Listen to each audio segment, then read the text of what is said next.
Every month we hear about a new company that is just making a killing, and 2 months ago it's as if this company didn't exist. Usually these guys start these companies out of their garage or in their dorm in university, just like Facebook or Microsoft or Snapchat, even Zappos and Groupon. So what's the process that these companies use in order to attain such amazing levels of success? Like sometimes these companies reach the billions of dollars in less than 5 years or 10 years, and Facebook today has over a billion users. These are just amazing, outstanding numbers. The main concept that you need to employ in your business or in anything that you do in life is always focus on build, measure, and learn.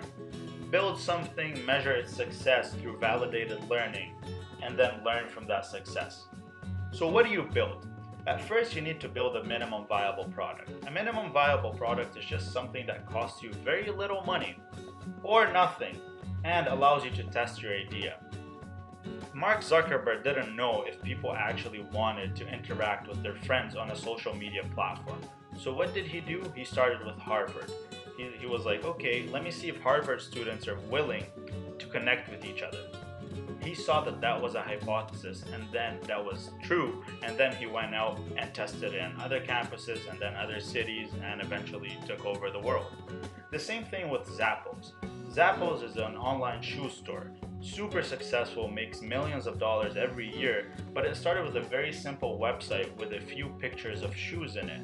So the founder just wanted to test if people are willing to buy shoes online. So that's your build process. Now we move on to your measure process. You need to measure your success. So, are you selling a lot of shoes? Are people staying on Facebook for a long time? These are questions that Mark Zuckerberg and the founder of Zappos had to ask themselves. They had to see what is working, what is not working. Why are people spending hours on this website but not hours on that website? Why are people only buying these shoes but not buying the other shoes? So these are always questions that you must ask yourself in order to see what is working, what is not working. In business or in life, you'll fail and you'll succeed. You need to learn from both. And then the third step is learning. And Ries recommends lifelong learning.